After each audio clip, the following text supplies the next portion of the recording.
এই বিষয়গুলো খেয়াল রাখবেন। যদি আপনি আমি চাই, এটা একটা হাদিস, যদি আপনি আমি চাই, পছন্দ করি যে আল্লাহ পাক আমাকে বেহিসাব রিজিক দান করুক, চাই না আমরা? রিজিক মানে সম্মান, জ্ঞান, খাবার, কাপড়, বাসস্থান, রিজিক, সবকিছু রিজিক। আমাদের সবকিছু রিজিক। জ্ঞানও আমাদের রিজিক, রিজিক না? সুস্থতা রিজিক না? খাবার, কাপড় চোপড়, বাসস্থান, সন্তান সন্ততি, স্ত্রী সন্তান, এগুলো কি রিজিক না? যদি আপনি চান রিজিক প্রশস্ত হোক, তাহলে একটা কাজ করবেন, একটা কাজ। সেই কাজটা হচ্ছে আত্মীয়তার সম্পর্ক বজায় রাখবেন। কি করবেন? আত্মীয়তার সম্পর্ক বজায় রাখবেন। আত্মীয়তার সম্পর্ক বজায় রাখার জন্য কিছু মৌসুম আসে, যেমন রমজান মাস একটা মৌসুম। এই রমজান মাসে নিজে খাবেন, আত্মীয়দেরকে হাদিয়া দিবেন, তাদের বাসায় রমজানের বাজার পৌঁছে দিবেন, ঈদের হাদিয়া পৌঁছে দিবেন। আত্মীয়তার সম্পর্ক জোড়া লাগবে। কোনো কোনো ক্ষেত্রে মাহফিলে দান করার চাইতে নিকট আত্মীয় পরিবারের পিছনে খরচ করলে বেশি নেকি হয়। বিশ্বাস করলেন না? মনে করতে পারে এটা আল্লাহর রাস্তায় ব্যয়, এর চেয়ে কি বড় ব্যয় হতে পারে? হ্যাঁ, হতে পারে। সবচেয়ে উত্তম ব্যয় হচ্ছে আপনার পরিবারের পিছনে ব্যয়। হালাল টাকা থেকে, হালাল উপার্জন থেকে যে ব্যয়টা আপনি পরিবারের পিছনে করেন, এটা সর্বশ্রেষ্ঠ ব্যয়। আর আত্মীয়দেরকে দান খয়রাত করলে বা তাদেরকে হাদিয়া দিলে দুইটা বেনিফিট। একটা হলো দানের তো নেকি পাবেনই আপনি, আবার আত্মীয়তার সম্পর্ক রক্ষার নেকি পাবেন। যখন আল্লাহ পাক সমস্ত সৃষ্টি করলেন মহাবিশ্বের, আর বিশ্বাস করেন প্রত্যেকটা সৃষ্টির কিন্তু প্রাণ আছে, বিশ্বাস করেন না? আকাশেরও জীবন আছে, এই মাটিরও জীবন আছে, পাহাড়ের জীবন আছে, সমুদ্রের জীবন আছে, সবকিছুর জীবন আছে। ওই সায়েন্স আমাদেরকে যেটা শেখায়, এটা জীব, এটা জড়, এই সংজ্ঞা ঠিক না, এই সংজ্ঞা ঠিক না। আল্লাহ পাক বলছেন যে শোনো, তোমার ব্যাপারে আমার ফয়সালা এবং ওয়াদা হচ্ছে যে তোমাকে টিকিয়ে রাখবে, আমি তার ব্যাপারে খুব রহম হব, দয়ালু হব ইনশাআল্লাহ। আর যে তোমাকে নষ্ট করে ফেলবে, তার সাথে আমি সম্পর্ক নষ্ট করে ফেলবো। আত্মীয়তার সম্পর্ক খুব ইম্পর্টেন্ট। তো রিজিক যদি প্রশস্ত হতে চান, তাহলে অবশ্যই আত্মীয়তার সম্পর্ক বজায় রাখবে। ঠিক আছে? আল্লাহ তৌফিক দান করুন, আমিন। আর শেষ জামানে তো ভাই বাবা ছেলের সাথে দূরত্ব, মা ছেলের সাথে দূরত্ব, ভাই ভাইকে দেখতে পারে না। আমরা তো সালামও দিই এখন হিসেব করে, দল দেখে সালাম দেই, হ্যাঁ, মানুষ দেখে সালাম দেই। এবং আমার তরিকার কিনা, আমার দলের কিনা, আমার মাযহাবের কিনা, আমার সংগঠনের কিনা, এগুলো দেখে দেখে সালাম দেয়, তাই না? প্রিয় ভাইরা, এটাও কিয়ামতের লক্ষণ। বিশ্বাস করলেন না? আখিরুজ্জামানে হাদিসের মধ্যে স্পষ্ট আসছে, কিয়ামতের আগে আগে সালাম মানুষ বেছে বেছে দেওয়া শুরু করবে। কি বলা নাই, সবই বলা আছে। কিয়ামতের আগে আগে মানুষ সালাম বেছে বেছে দেওয়া শুরু করবে। আর মসজিদগুলো হবে চাকচিক্যময়, হেদায়েত উঠে যাবে। মসজিদের মধ্যে শোরগোল বেড়ে যাবে, হট্টগোল বেড়ে যাবে। হচ্ছে না এগুলা? এমনও কঠিন হাদিস আছে যে মানুষ নামাজ পড়বে, কিন্তু মুসল্লিদের মধ্যে একজন প্রকৃত মুমিন খুঁজে পাওয়া যাবে না। বলি নাউজুবিল্লাহ। বহু মানুষ নামাজ পড়ছে, সুদ খাচ্ছে না? নামাজ থেকে বের হয়ে আবার নামাজ পড়েও গার্লফ্রেন্ডের সাথে সম্পর্ক রাখছে না? নামাজ তো সমস্ত পাপ থেকে মানুষকে দূরে রাখার কথা। যখন নামাজ পড়েও আমরা কবিরা গুনাহ করছি, মানে নামাজ তো কবুল হচ্ছে না, হয়তোবা নামাজ সেরকম হচ্ছে না যেমনটা হওয়া উচিত ছিল। অতএব এই হাদিসটাও ঠিক আছে যে নামাজ পড়বে মানুষ, কিন্তু প্রকৃত মুমিন ব্যক্তি খুঁজে পাওয়া যাবে না। এটা ঠিক আছে হাদিস। এখন আসুন, একটা ব্যাখ্যা হতে পারে দাসী মনিবকে জন্ম দেওয়ার, যে পিতা মাতার সাথে দাস দাসীর মতো আচরণ করা হবে। আরেকটা ব্যাখ্যা কি হতে পারে? আরেকটা ব্যাখ্যা হচ্ছে সত্যি সত্যি দাসী মনিবকে জন্ম দিতে পারে। কিভাবে? এটা এই বিশ্ব না আসলে আমরা ব্যাখ্যা করতে পারতাম না। কিরকম করে জানেন? মনে করেন সিঙ্গাপুর একটা কান্ট্রি। কি কান্ট্রির নাম? সিঙ্গাপুর। ওখানে মেয়েরা খুব first lane of life lead করে। ওদের সন্তান নেয়ার সময় নাই, সন্তান জন্ম দেওয়ার ফুরসত নাই। সন্তান জন্ম দিব, বিয়ে শাদী করবো, একদম অনেক ঝামেলার কাজ। কেরিয়ার আছে সামনে, না? কেরিয়ার, নিজের পায়ে দাঁড়াতে হবে, চাকরি বাকরি, অনেক কাজ। তখন তারা কি করে? দরিদ্র কান্ট্রি থেকে কিছু মেয়েদেরকে হায়ার করে। দরিদ্র কান্ট্রি ধরেন শ্রীলঙ্কা, ইন্দোনেশিয়া, হ্যাঁ, বা সাউথ এশিয়ান কিছু কিছু কান্ট্রি থাকতে পারে। দরিদ্র কান্ট্রি থেকে মেয়েদেরকে হায়ার করে নিয়ে ওই মেয়ের গর্ভাশয়, যেটা আমরা বলি গর্ভাশয়, এখানে ওই পুরুষের শুক্রাণুকে ইনজেক্ট করে প্রযুক্তির মাধ্যমে শুক্রাণু ডিম্বাণু মিলন ঘটানোর পর এই মেয়ের ভিতরে বাচ্চা আস্তে আস্তে বয়স, খুব ভালো মন্দ খাওয়ানো হয় এই মেয়েটা যে গর্ভধারণ করছে, একে খুব ভালো মন্দ খাওয়ানো হয়, ফ্রেশ খাওয়ার, ফ্রেশ পানি। 9 মাস পর বাচ্চাকে যখন সে খালাস করে, তখন এই বাচ্চাকে তারা নিয়ে নেয় বিনিময়ে এই মেয়েটাকে পারিশ্রমিক দেওয়া হয়, ডলার, $10,000, $20,000 দিয়ে ওকে খালাস, চলে গেল। এখন এই যে সন্তানটা জন্ম হলো, এই সন্তানটা হচ্ছে মনিবের, আর এই যে দাসী তার মনিবকে জন্ম দিয়ে চলে গেল। দেখলেন বাস্তবতা এটা এসেছে, এটা বাস্তবে এসেছে। এরকম কিছু কিছু কান্ট্রিতে এই সিস্টেমে বাচ্চা নেওয়া হয়। এখন শুনলে অবাক হয়ে যাবেন, আমাদের মাথায় তো নাই এগুলো, অবাক তো হবেনি, যেটা আমাদের কাছে অস্বাভাবিক, অবাক হবেন না? এভাবে দাসী মনিবকে জন্ম দিচ্ছে এই যুগে। আরেকটা ব্যাখ্যা, এটা আমার কাছে সবচেয়ে প্রিয় ব্যাখ্যা আর কি, সেটা হলো দাসী মনিবকে জন্ম দেওয়ার ব্যাখ্যা এক্সটার্নাল ওলামায়ে কেরাম করেছেন যে সে জামানায় গিয়ে সমাজে ন্যায় অন্যায়, সত্য মিথ্যা, হালাল হারাম, এই যে মানদণ্ডটা আছে এটা উল্টে যাবে আর কি। বুঝতে পারছেন না মনে হয়? ন্যায় হবে অন্যায়, অন্যায় হবে ন্যায়, হালাল হয়ে যাবে হারাম, হারাম হয়ে যাবে হালাল, সত্য হয়ে যাবে মিথ্যা, মিথ্যা হবে সত্য। এগুলো হচ্ছে কি না? সবচেয়ে মিথ্যাবাদী ব্যক্তিকে সমাজে মানুষ বলছে সত্যবাদী ব্যক্তি, সবচেয়ে যে করাপ্টেড মানুষ তাকে বলা হচ্ছে আমানতদার ব্যক্তি, যার চরিত্র সবচেয়ে খারাপ বলা হচ্ছে একদম পবিত্র চরিত্র। হ্যাঁ, একজন বেনামাজি মানুষ, কোনোদিন মসজিদের ধার কাছেও আসে না, তাকে বলা হচ্ছে খুব উন্নত চরিত্রের মানুষ, খুব ভালো মানুষ। আর যারা সত্যিকারের সৎ, মুত্তাকি, পরহেজগার, তাদেরকে পদে পদে বাধা পেতে হচ্ছে এখন, হচ্ছে না? মানুষ হালালকে হারাম করে নিচ্ছে, তো এখন যেগুলো হালাল ছিল সেগুলোকে মানুষ আস্তে আস্তে হারাম করছে, আর হারামগুলোকে আবার হালাল করে নিচ্ছে, কিছু কি না? দেখে বের হওয়া খুব কঠিন, এখন বের হওয়া খুব কঠিন। আল্লাহ পাক আমাদের জন্য সহজ করুন, দোয়া করে। কঠিন তবে অসম্ভব নয়, কঠিন তবে অসম্ভব নয়। দান সদকা বাড়াতে হবে, জাকাতগুলো প্রদান করার সিস্টেম তৈরি করতে হবে, ওসর দিবেন, গবাদি পশু জাকাত দিবেন, এবং অপচয় কমাবেন, দুর্নীতি কমাবেন, টাকার 2 নম্বরই কমিয়ে দিলে এবং আমানতের খেয়ানত কমিয়ে দিলেই ইনশাআল্লাহ একটা জাতির জন্য আল্লাহ পাক আসমান এবং জমিনের বরকতের দরজা খুলে দেবেন ইনশাআল্লাহ। আল্লাহ ওয়াদা করেছেন, এটা এইভাবে সলভ হওয়া সম্ভব। পরে বলবো কিছু কথা ইনশাআল্লাহ।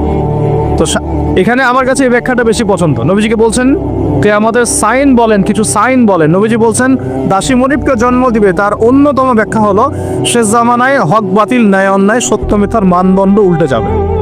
এটা হয়েছে কি না? আরেকটা সাইন তিনি বলেছেন, এটা ভালো করে শোনেন। নবীজি বলছেন সাল্লাল্লাহু আলাইহি ওয়াসাল্লাম যে কিয়ামতের আগে আগে ওয়ান্তারাল হুফাতাল উরাতাল আলাতা রিয়া আশ-শাই ইয়াতাতাওয়ালুনা ফিল বুনিয়ান। নবীজি বলছেন কিয়ামতের অন্যতম নিদর্শন হবে সমাজের সবচেয়ে নিকৃষ্ট শ্রেণীর মানুষ, নিকৃষ্ট বলতে দরিদ্র, একদম দরিদ্র, যার পায়ে স্যান্ডেল পরার টাকা ছিল না, গায়ে জামা কেনার টাকা ছিল না। হুফাতাল উরাতাল আলাতা রিয়া আশ-শাই, রাখাল, রাখাল, রিয়া আশ-শাই মানে রাখাল, একদম রাখাল শ্রেণীর মানুষ। এরা কি করবে? ইয়াতাতাওয়ালুনা ফিল বুনিয়ান, এরা উঁচু উঁচু বিল্ডিং নির্মাণ করবে না, বরং উঁচু উঁচু বিল্ডিং নির্মাণে প্রতিযোগিতা করবে। কি করবে? এখানে নির্মাণ করা, ইয়াতাতাওয়ালুনা মানে কিন্তু বানানো না, মানে কি করা? কম্পিটিশন করা, প্রতিযোগিতা। আপনার 10 তলা, আমার 11, আপনার 12, আমার 13, আপনার 15, আমার 20। এই যে ইয়াতাতাওয়ালুনা ফিল বুনিয়ান, এই যুগটা চলছে না এখন? এই যুগটা কি 200-300 বছর আগে ছিল? তাহলে বুঝতে পারছি না সময় কাছাকাছি। এটা বোঝার জন্য কি পিএইচডি করার দরকার আছে? চোখ কান ফুললেই তো দেখা যায়। ইয়াতাতাওয়ালুনা ফিল বুনিয়ান, কারা করবে? ধনীরা না, ধনীরা প্রতিযোগিতা করবে না, বলা হচ্ছে একদম দরিদ্র মানুষরা প্রতিযোগিতা করবে। এখন উত্তর দেন তো দেখি, কিভাবে গরিব মানুষ এরকম বিল্ডিং নির্মাণের প্রতিযোগিতা করতে পারে? অন্যের সম্পদ আত্মসাৎ করতে পারলে। মানে 1 নম্বর পদ্ধতিতে করা সম্ভব না, 2 নম্বরই করতে হবে। ঠিক আছে? আরেকটা অপশন হচ্ছে যদি গুপ্তধন পান, যদি মাটির থেকে গুপ্তধন বের হয়। হ্যাঁ, গুপ্তধনও বের হয় তো, আল্লাহ পাক তো ধন দিয়েছেন মুসলিমদেরকে, দেন নাই? ওই যে মধ্যপ্রাচ্যের কান্ট্রিগুলো দেখবেন, আজকে থেকে 60-70 বছর আগে তাদের অবস্থা দেখবেন, তারা বেদুইনের মতো জীবনযাপন করতো। তারপরে 60-70 বছর হলো যে পেট্রোলিয়াম বের হয়েছে, ব্ল্যাক গোল্ড, যেটাকে আমরা বলি ব্ল্যাক অয়েল, ব্ল্যাক গোল্ড। মানে এই পৃথিবীতে সোনা দিয়ে এখন এক্সচেঞ্জ করা যায় না, এই পৃথিবীতে পেট্রোলিয়াম দিয়ে এক্সচেঞ্জ করা হয় ডলারের সাথে। এই পেট্রোলিয়ামটা হচ্ছে এখনকার গোল্ডের মতো দামি জিনিস। এটা যখন থেকে তারা পেয়েছে, তারপর থেকে দেখেন বিল্ডিং, কারো 50, কারো 60, কারো 100, কারো চলছে, হচ্ছে না? অথচ আজকে থেকে 50 বছর আগেও অবস্থা এমন ছিল না। ইয়াতাতাওয়ালুনা ফিল বুনিয়ান। আর কি বাকি আছে কিয়ামতের আলামত বলেন? আর কি বলবো? এই দুটোর মধ্যেই সব পড়ে যাবে। এবার এই ব্যক্তি উঠলেন। কোন ব্যক্তি? ওই যে জিবরাইল আলাইহিস সালাম।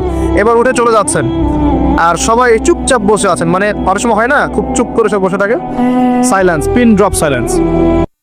এবার নবী সাল্লাল্লাহু আলাইহি ওয়াসাল্লাম নিজে বলছেন, ইয়া ওমর, হে ওমর, আতাদরি মানি সাইল, তুমি কি জানো এই ব্যক্তিকে যে প্রশ্ন করলো, কে চলে গেল প্রশ্ন করে?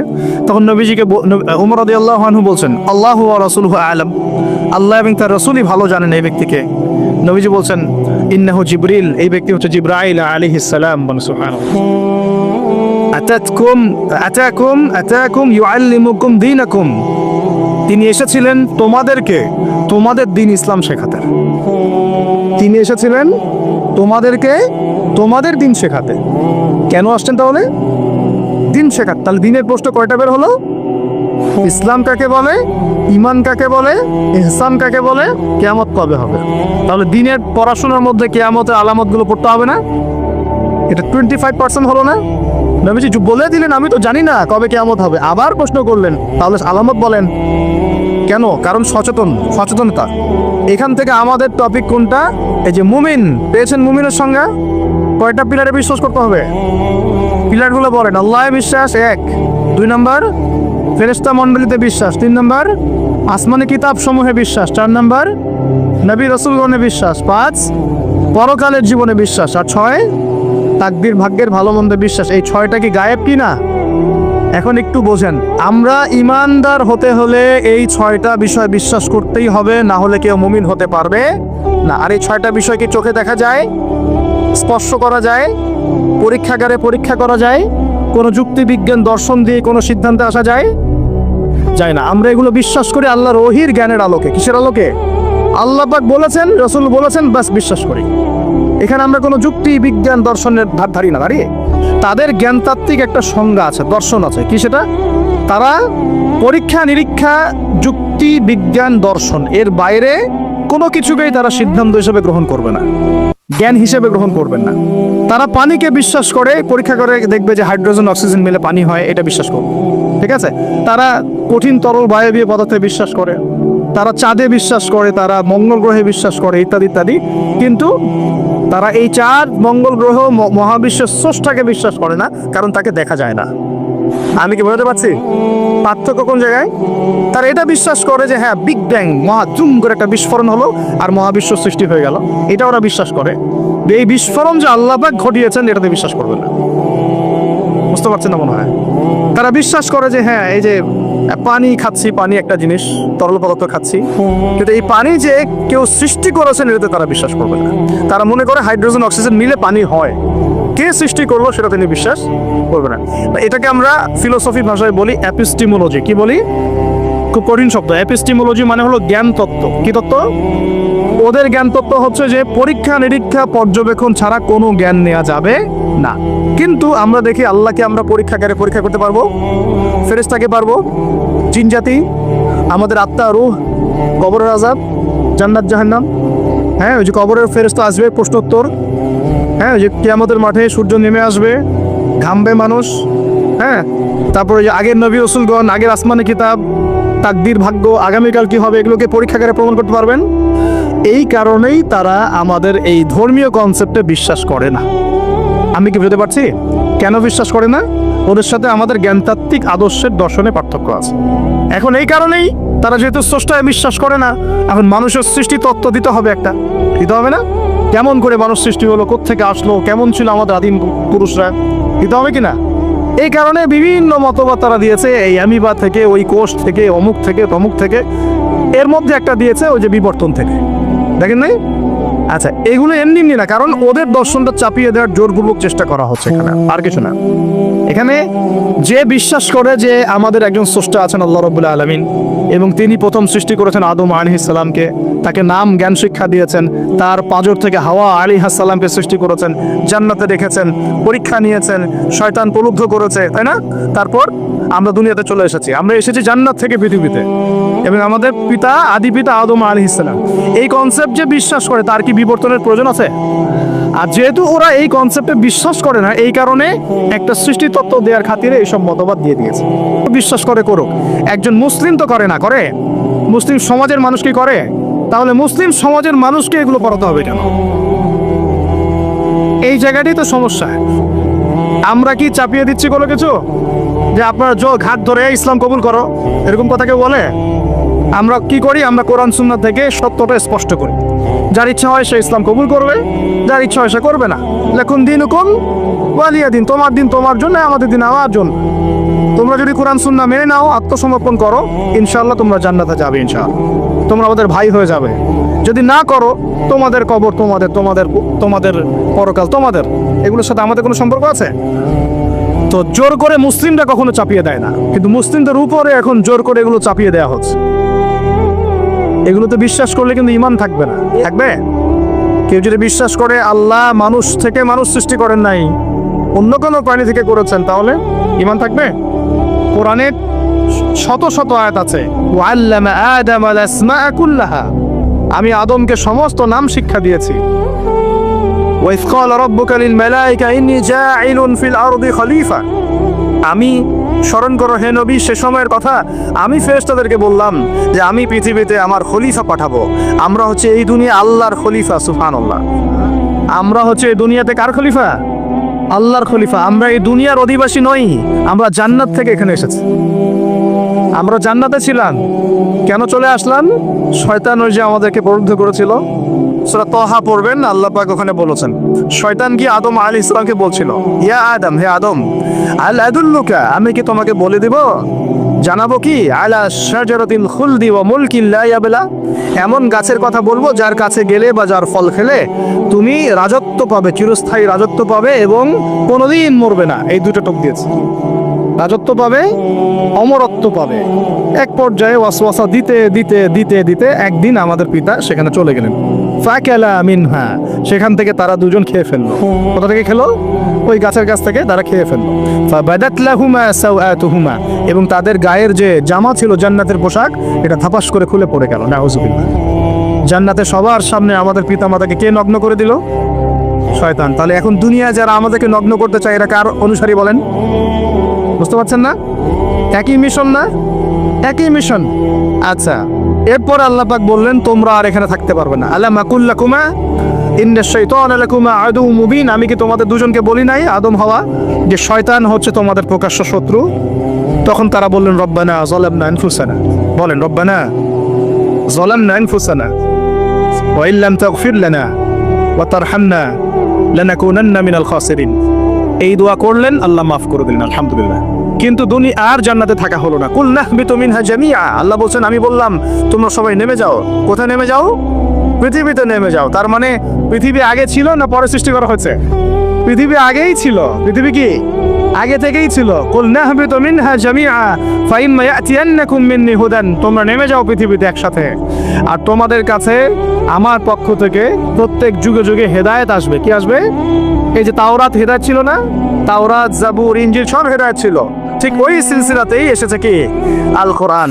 ফামান তাবিআ হুদায়া, যারা আমার হেদায়েত মেনে নিবে, ফালা খাউফুন আলাইহিম ওয়ালা হুম ইয়াহজানুন, তাদের কোনো ভয় নাই, কোনো দুশ্চিন্তা নাই। যে জান্নাত থেকে এসেছো ওখানে ফিরে যাবে ইনশাআল্লাহ তাআলা।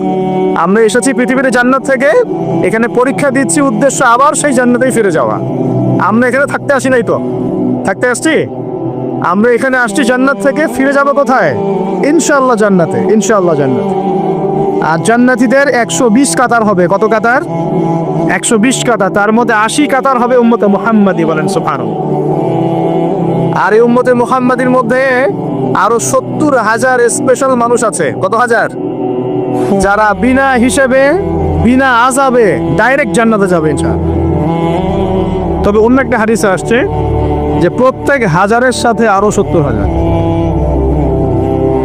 তবে শর্ত কঠিন। কিরকম শর্ত? সাহাবীরা বসে ডিসকাস করছেন কে হতে পারে তারা।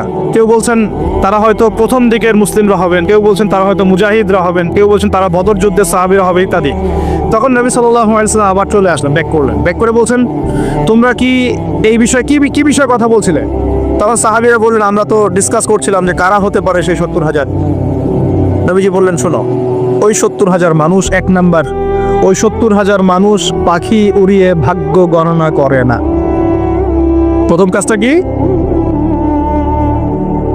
মানে তারা ইসলাম এত কঠিন ভাবে পালন করে যে পাখি উড়িয়ে ভাগ্য গণনা বা হাত দেখা রাশিফল এরকম শিরিকের ধার কাছেও নাই তারা, শিরিকের ধার কাছেও নাই। 2 নাম্বার, তারা আগুনের শেখা বা উল্কি দিয়ে, এই ট্যাটু আছে না, ট্যাটু উল্কি আঁকে আগুন দিয়ে, এই ধরনের ট্যাটু উল্কি তারা আগে না শরীরের মধ্যে। এইসব কুলক্ষণে সুলক্ষণে তারা বিশ্বাস করে না।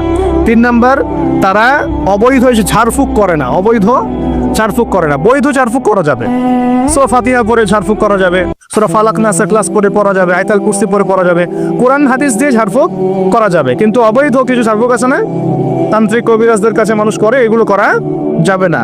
আর 4 নাম্বার হচ্ছে তারা সর্বাবস্থায় এক আল্লাহর উপরে তাওয়াক্কুল করে, ভরসা করে, আল্লাহর প্রতি তাওয়াক্কুল করে। এরা হচ্ছে সেই 70,000 মানুষের মতো থাকবে ইনশাআল্লাহ। এক সাহাবী দাঁড়িয়ে বললেন, ওয়াকাশা দাঁড়িয়ে বলছেন যে ইয়া রাসূলুল্লাহ, আমার জন্য দোয়া করেন, আমি যেন সেই 70,000-এর মধ্যে থাকতে পারি। নবীজি বললেন, হ্যাঁ তুমি 70,000-এর মধ্যে একজন, যাও। এরপর আরো 2জন সাহাবী দাঁড়িয়ে গেলেন, আমার জন্য দোয়া করেন। নবীজি বললেন, না, ওয়াকাশা অগ্রগামী হয়েছে, এবার সবার জন্য দোয়া করতে থাকলে দরজা কি হতো, বন্ধ হয়ে যেত। তো এই দরজা খোলা আছে, এই যুগের মানুষও হতে পারে, হতে পারে না? যে ব্যক্তি শিরক করে না, আল্লাহ ভরসা করে, কোন রকম কুলক্ষণে বিশ্বাস করে না, ইসলাম পরিপূর্ণরূপে পালন করে, ইনশাআল্লাহ তাআলা আল্লাহ চাইলে তাদেরকে আল্লাহ পাক 70,000-এর মধ্যে আশ্রয় দিবেন, অংশ দিবেন ইনশাআল্লাহ তাআলা। তো আমরা বলছিলাম যে আমরা কোত্থেকে আসছি ভাই? জান্নাত থেকে। কোথায় যাব? ইনশাআল্লাহ। এর মাঝখানে শয়তানের পথ রয়েছে কিছু, শয়তানের ফিতনা। কি ফিতনা? শয়তান চায়, শয়তান কিন্তু ওয়াদা করে আসছে, চ্যালেঞ্জ করে আসছে আল্লাহর কাছে। কি করছে? চ্যালেঞ্জ। শয়তান কি চ্যালেঞ্জ করছে জানেন? শয়তান চ্যালেঞ্জ করছে যে রব্বি, শয়তান বলছে রব্বি মানে হে আমার রব। শয়তান কিন্তু আস্তিক, শয়তান কিন্তু আস্তিক, শয়তান কিন্তু আল্লাহকে বিশ্বাস করে।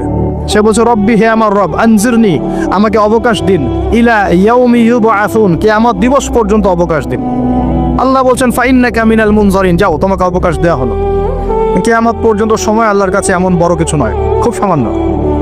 এবার সে বলছে রব্বি ফাবিমা আগওয়াইতানি, হে আল্লাহ, যে আদমের জন্য আজকে আমাকে জান্নাত থেকে বের করে দেয়া হলো সিজদা না করার কারণে, লাকুদান্না লাহুম সিরাতাকাল মুস্তাকিম, ওই আদমকে জাহান্নামে নেয়ার জন্য আমি সরল পথে ওত পেতে বসে থাকবো। বসে থাকে না শয়তান? সুম্মা লাআতিয়ান্না মিন বাইনি আইদিহিম, খুব ভালো করে জায়গাটা বোঝেন প্রিয় ভাইরা। শয়তান চ্যালেঞ্জ করে বলছে সুম্মা, এর পরে আমি আসব আদম সন্তানের সামন থেকে। কোত্থেকে? এই সামন থেকে মানে অর্থ হচ্ছে দুনিয়া, মানে আপনাকে দুনিয়ার সমস্ত ফিতনা এসে পরুদ্ধ করে রাখবে। কারণ দুনিয়া চোখের সামনে দেখা যায় না, দেখা যায় দুনিয়ার অভাবের ধোঁকা দিবে, বেকারত্বের ধোঁকা দিবে, হতাশা, এইটা সেইটা, স্বামী স্ত্রীর ফিতনা, পরিবারের ফিতনা, সামাজিক ফিতনা, আপনাকে দুনিয়ার এই ফিতনা এসে ব্যস্ত রাখবে, রাখে না? এটা হচ্ছে সামন থেকে আসা। ওয়ামিন খলফিহিম, পিছন থেকে আসবো। পিছন থেকে মানে আপনাকে পরকাল সম্পর্কে হতাশ করে দিবে, এবং পরকাল সম্পর্কে আপনাকে কুধারণা সৃষ্টি করবে, এবং পরকাল সম্পর্কে আপনার মধ্যে একটা গাফিলতি সৃষ্টি করে দিবে যে পরকাল না, পরে দেখা যাবে। হ্যাঁ, পিছনে কি আছে? পরকাল না? পিছনটা পরকাল। তো পরকাল আসবে যখন, তখন দেখা যাবে। হ্যাঁ, বৃদ্ধ হলে তখন তওবা করে নিব, এখনো কি তাড়াহুড়ার কি আছে, পরে দেখা যাবে শেষ বয়সে।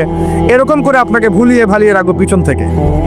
আবার হতাশ করে দিবে, আমার পরকালে আমার জান্নাত হবে না, আমি তো এত আমল করতে পারি নাই, হ্যাঁ আমার কি হবে, আমি আমার আত্মহত্যা ছাড়া কোনো পথ নাই, এভাবে হতাশ করে ফেলবে আপনাকে পিছন থেকে। সুম্মা লাআতিয়ান্না মিন বাইনি আইদিহিম ওয়া মিন খালফিহিম, সামন থেকে আসবো, পিছন থেকে আসবো, ওয়া আন আইমানিহিম, ডান দিক থেকে আসবো। ডান দিক মানে কি? এটার ব্যাখ্যাও চমৎকার। ডান দিক মানে কি? আমরা বলি না ডান পক্ষ খুব ভালো মনে করি না? ডান পক্ষ ভালো, ডান দিকটা ভালো, শুভ মনে করি তো। ডান দিক হচ্ছে আপনাকে নেক্সট সুরতে সে ধোকায় ফেলবে। ডান দিক মানে কি? নেক্সট সুরতে ধোকায় ফেলবে। মনে করি ডান দিক মানে ভালো, মানে আপনি নামাজ পড়ছেন কিন্তু নামাজের মধ্যে শিরক ঢুকাই দিবে। মানুষ দেখতেছে ভালো করে নামাজ পড়ি, নামাজ জাকাত দিচ্ছেন, দান সৎকার করছেন, মনের মধ্যে রিয়া ঢুকাই দিবে। ভালো কাজই তো করছে, ঠিক আছে? মানে হ্যাঁ, এটাও ঠিক। ওই যে হালাল প্রেমের দিকে উদ্বুদ্ধ করার চেষ্টা করবে। ডান নেক্সট সুরতে ধোকা, নেক্সট সুরতে। হ্যাঁ, নেক্সট মানে আলেম হয়েছে মানুষ, সবাই একদম বড় বক্তা, আলেম সব বলছে, মনের মধ্যে অহংকার, নেক্সট সুরতে ধোকা, ঠিক আছে? বা মনে হচ্ছে যে এক ভাইয়ের গীবত, তহমত, সমালোচনা করাকে সে দিনের পথে সংগ্রাম মনে করছে, নেক্সট সুরতে ধোকা। হ্যাঁ, এক ভাইয়ের সমালোচনা করা, গীবত করা, তার চরিত্র উদ্ধার করে ফেলা, এটাকে সে মনে করছে যে দিনের জন্যই করছে। ঠিক আছে, নেক্সট স্রোতে ধোকা, নেক্সট স্রোতে ডান দিক থেকে মানে কি, নেক্সট স্রোতে আপনাকে ধোকায় ফেলে দিবে, ফেলছে না, ফেলছে। কিন্তু এটা কিন্তু ডেঞ্জারাস। এটা কাদের জন্য?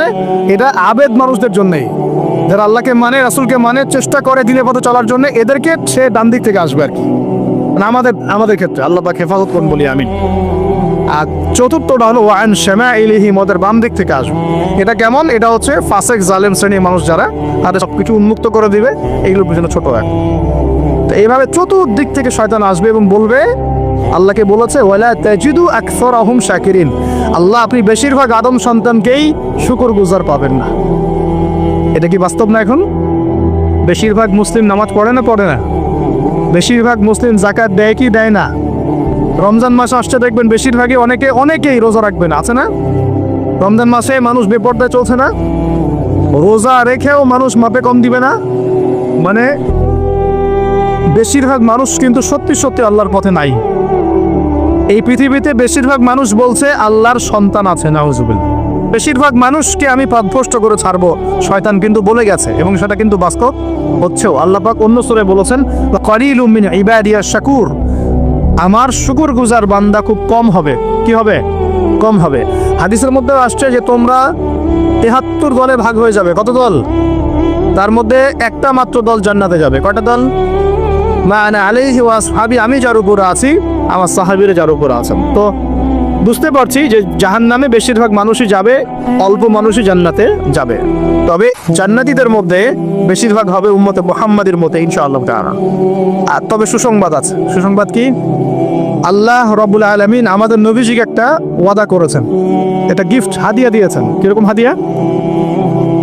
আমাদের নবীজিকে আল্লাহ পাক বলেছেন, হে মুহাম্মদ সাল্লাল্লাহু আলাইহি ওয়াসাল্লাম, তোমার উম্মতের মধ্যে কোনো ব্যক্তি যদি আসমান জমিনের সমান গুনাহ করে, কিন্তু তার আমল নামায় শিরকের কোনো পাপ থাকে না, শিরকের কোনো গুনাহ নাই, আমি তার সামনে আসমান জমিন সমান ক্ষমা নিয়ে হাজির হব ইনশাআল্লাহ। মানে যে ব্যক্তি লা ইলাহা ইল্লাল্লাহ মন থেকে পড়েছে, আমল করার চেষ্টা করেছে, শিরক থেকে বেঁচে থাকার চেষ্টা করেছে, ইনশাআল্লাহ একদিন না একদিন সে জান্নাতে যাবেই যাবে। এটা তো খুশির কথা আমাদের জন্য। আল্লাহ পাক আমাদেরকে তাওহীদপন্থী বানাক এবং শিরক থেকে বাঁচিয়ে রাখুন, দোয়া করুন। এখন মুমিনের সংজ্ঞা তো বুঝলেন, এই সমস্ত গায়েবে আমরা বিশ্বাস করি বলেই আমরা কি মুমিন। এই মুমিনদেরকে আল্লাহ পাক বলছেন ইত্তাকুল্লাহ, তোমরা আল্লাহকে ভয় করো। কি করো? আর মুমিন হলেই মুত্তাকি হওয়া যাচ্ছে না। মুমিনদেরকে আল্লাহ পাক বলছেন যে আল্লাহকে ভয় করো। আল্লাহকে ভয় করার মানে কি? এক কথায় আমি একটা অ্যান্সার দিচ্ছি। সূরা হাশরে চলে যান। কোন সূরা? সূরা হাশর। এই সূরার 7 নম্বর আয়াত। কত নম্বর? আল্লাহ পাক বলছেন ওয়ামা আতাকুমুর রাসূলু ফাখুযু, রাসূলুল্লাহ সাল্লাল্লাহু আলাইহি ওয়াসাল্লাম তোমাদেরকে যা যা দিয়েছেন সব গ্রহণ করে নাও। রাসূল যা যা দিয়েছেন গ্রহণ করে নাও। ওয়ামা নাহাকুম আনহু ফান্তাহু, রাসূল যা যা নিষেধ করেছেন ছেড়ে দাও। সোজা কথা, রাসূল যা যা নিষেধ করেছেন ছেড়ে দাও। এই একটা মূলনীতি মেনে চলতে পারলেই মানুষ মুত্তাকি হয়ে যাবে ইনশাআল্লাহ। এত বেশি কথা দরকার নাই। এই একটা মূলনীতি, রাসূল যা যা দিয়েছেন নিয়ে নাও, রাসূল যা থেকে নিষেধ করেছেন ছেড়ে দাও, ইনশাআল্লাহ তোমরা সফল হয়ে যাবে, মুত্তাকি হয়ে যাবে। রাসূল কি দিয়েছেন একটু গুছাই দিই আপনার। এই যে ঘুমাবো আমরা, আচ্ছা শুরু করি আপনার চেহারা। রাসূল কি আমাদেরকে ক্লিন শেভ চেহারা দিয়েছে? হ্যাঁ, আজকে এক ভাই আমাকে টেক্সট করলো, কোথায় জানি বাংলাদেশের বাধ্যতামূলক করা হয়েছে একটা প্রতিষ্ঠানে ভর্তি হতে হলে ক্লিন শেভ করতে হবে। তো চিন্তা করেন কিভাবে ফোর্স করা হচ্ছে। এভাবে তো বলতে পারতেন যে যার ইচ্ছা হয় সে শেভ করবে, যার ইচ্ছা হয় সে দাঁড়িয়ে রাখবে। এটা চাপিয়ে দেওয়া হলো না, হলো? এটা চাপিয়ে দেওয়া হলো না। আমরা যদি বলি যার ইচ্ছা হয় সে শেভ করবে, যার ইচ্ছা হয় সে দাঁড়িয়ে রাখবে, এটা কি চাপিয়ে দেওয়া হলো? এটা কি দাঁড়িয়ে রাখা চাপিয়ে দিলাম? কিন্তু তারা বলছে দাড়ি শেভ না করলে ভর্তি হওয়া যাবে না। চাপিয়ে দিল না? ধ্বংস হোক এদের। কি হোক এদের? ধ্বংস হোক। আল্লাহ পাক ধ্বংস করুক এদেরকে। তারা নবীর সুন্নতকে এভাবে জবাই করে দিকে ধ্বংস করুক আল্লাহ পাক। একটা মানুষ একা একা করে একটা জিনিস, একা একা সে করে, একা একা সে নিজের আমল মনে করে, তার কাছে মনে হয়, সে মনে করে হ্যাঁ এটা একটা গুনার কাজ করছি, এক সময় ছেড়ে দিব ইনশাআল্লাহ। মনে করেন এমন মানুষ, এদেরকে আল্লাহ মাফ করে দিবেন ইনশাআল্লাহ। এই মানুষগুলোকে আল্লাহ মাফ করে দিবেন ইনশাআল্লাহ। আমি আল্লাহকে চিনি, আমার কাছে মনে হয় আমি আল্লাহকে চিনি, একজন মানুষ মনে করেন একটা শেভ করতেছে, কিন্তু তার মনে হয় যে না, আসলে শেভ করাটা খারাপ কাজ, এটা খারাপ কাজ, এটা আসলে আমার আমি বাধ্য হয়ে করছি বা করতে হচ্ছে, ইনশাল্লাহ আমি আর একটু বড় হলে ছেড়ে দিব, ইনশাআল্লাহ আল্লাহ চাইলে তাকে মাফ করে দিবেন ইনশাআল্লাহ। আর একজন এটাকে করতে বাধ্য করছে, না এটা করতেই হবে, রাখা যাবে না, শূন্য এটা কাটতে হবে, শেভ করতে হবে, এ মাপ পাবে না ইনশাআল্লাহ, ইল্লা মাশাআল্লাহ, ইল্লা মাশাআল্লাহ। তো চাপিয়ে দেওয়া খুব খারাপ জিনিস। কেন চাপিয়ে দিবেন আপনি? কেন চাপিয়ে দিবেন? আর একজন পুরুষের সৌন্দর্যই তো হচ্ছে দাড়ি। আমি তো আফসোস করি দাড়ি নাই চেহারায়, কত আফসোস করি মানুষ। আপনাদের দাড়ি দেখলে আমার হিংসা হয়, ঈর্ষা হয়। এটা ঈর্ষা, হিংসা না, এটা কি ঈর্ষা। গাল ভর্তি দাড়ি থাকবে দেখে কত চমৎকার লাগে, মাশাআল্লাহ। আমাদের নবী সাল্লাল্লাহু আলাইহি ওয়াসাল্লামের চেয়ে কোনো হ্যান্ডসাম পুরুষ আছে? ছিল কখনো? নবী সাল্লাল্লাহু আলাইহি ওয়াসাল্লামের দাড়িগুলো এত সুন্দর ছিল, দাড়ি দিয়ে খুশবু বের হতো, সুবহানাল্লাহ। এমনিতেই দাড়িতে মেহেদি না দিয়েই দাড়ি একটু ব্রাউন রঙের দাড়ি ছিল, মেহেদি দেওয়া লাগতো না, এমনি ব্রাউন কালার দাড়ি। বুঝতে পারছেন না মনে? অনেক টকটকা ফর্সা মানুষ ছিলেন তিনি। আমাদের একদম উপর লেভেল থেকে শুরু করে বাথরুমের টয়লেট পর্যন্ত, কোনো কোনো জায়গায় এমন টয়লেট দেখা যায় যে দাঁড়ায়ও পেশাব করার বুদ্ধি নেই। দেখেন নাই মনে হয়? একটা তো স্টেঞ্জা করতে হয় বা পায়ে ভর দিয়ে। কোন পায়ে? এখন এই যে ইংলিশ কমোডে আপনি বা পায়ে ভর দিয়ে কেমনে করবেন বলেন দেখি, কিভাবে সুযোগ আছে? আর পাবলিক টয়লেট যদি হয় তাহলে ওইটা পড়াতে বসলে কাপড় এগুলো পাক থাকবে, ওটাতে নামাজ হবে? চিন্তা করেন তো, এটা সূচিবায়ু হয় না? আর কিছু দেখলাম যে এরকম কিছু বোল বা বাটির মতো রেখে দিয়েছে, ওখানে দাঁড়ায় দাঁড়াই ধরে ধরে করতে হবে। হ্যাঁ, এখন দেখা যায় কোনো মানুষের হাইট 6 ফুট, কোনো মানুষের 5 ফুট, কোনো মানুষের 4 ফুট। এখন যদি ম্যাচ না করেন কি করবে? বাপ যদি ঠিক না হয় কি করবে? চিন্তা, এগুলো দেখেন নাই মনে হয়? দেখবেন, ঘুরতে থাকেন। আল্লাহ পাক কি বলেছেন? সিরু ফিল আরদ, জমিনে বিচরণ করো, ঘোরো, জমিন ঘুরে দেখো, ফানজুর, দেখো কাইফা কানা আকিবাতুল মুকাদ্দিবিন, আল্লাহর বিধান যারা অস্বীকার করেছে ওদের কি পরিণতি হয়েছে দেখো। ঘুরতে বলেছে আল্লাহ পাক। তো দেখেন আমাদের সব সুন্নতগুলো কেন জানি আস্তে আস্তে ওইদিকে চলে যাচ্ছে। আল্লাহ পাক বাঁচাক আমাদেরকে। চেহারা থেকে শুরু হবে, আপনার কথাবার্তা, আপনার চাল চলন, আপনার আকীদা, পোশাক পরিচ্ছদ, বাথরুম, পরিবার, আপনার ব্যবসা, আপনার ইবাদত, জিকির আজকার, তাসবিহ তাহলিল, সমাজ পরিচালনা এবং রাষ্ট্র পরিচালনা পর্যন্ত প্রত্যেকটা কাজ নবী সাল্লাল্লাহু আলাইহি ওয়াসাল্লামের সুন্নত মতো করার পাক্কা নিয়াত করতে হবে। কতটুকু পারি না পারি আল্লাহ দেখবেন, কিন্তু চেষ্টা করতে হবে ইনশাআল্লাহ। ব্যক্তি পর্যায়ে তো পারবো নাকি? এখানে তো আমাকে কেউ ফোর্স করবে না, করবে? আমি যদি দাড়ি ছেড়ে দেই কারো কিছু বলার আছে? আপনি যদি হালাল খান কেউ কিছু ফোর্স করবে আপনাকে? আপনি নামাজ ঠিক মতো পড়েন, রোজা রাখেন, তাসবিহ তাহলিল করেন, জিকির আজকার করেন, আপনার পরিবারে পর্দা কায়েম করেন, কেউ কি ফোর্স করবে আপনাকে? উপরের লেভেলে হয়তো আমরা ইম্পোজ করার ক্ষমতা আমাদের নাই, ওটা পরে। আগে ব্যক্তি জীবন ঠিক করেন, আগে ব্যক্তি জীবন ঠিক করেন, পরিবার ঠিক করেন, আপনার অর্থনীতি ঠিক করেন। ইনশাআল্লাহ তাআলা আল্লাহ পাক আমাদেরকে প্রকৃত মুত্তাকি বানিয়ে দিবেন সব। আল্লাহ বলছেন প্রকৃত মুত্তাকি হও। কেমন করে আল্লাহকে ভয় করো? হাক্কা তুকাতি, ভয় করার মতো ভয় করো। ভয় করার মতো ভয় মানে কি?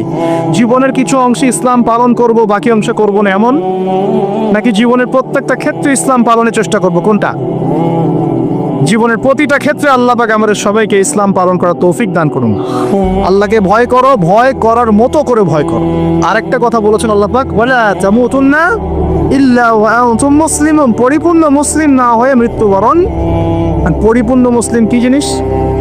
যে ব্যক্তি বেপর্দায় চলে, এক মহিলা, আবার মাশাআল্লাহ নামাজও পড়ে, পরিপূর্ণ মুসলিম হলো কি?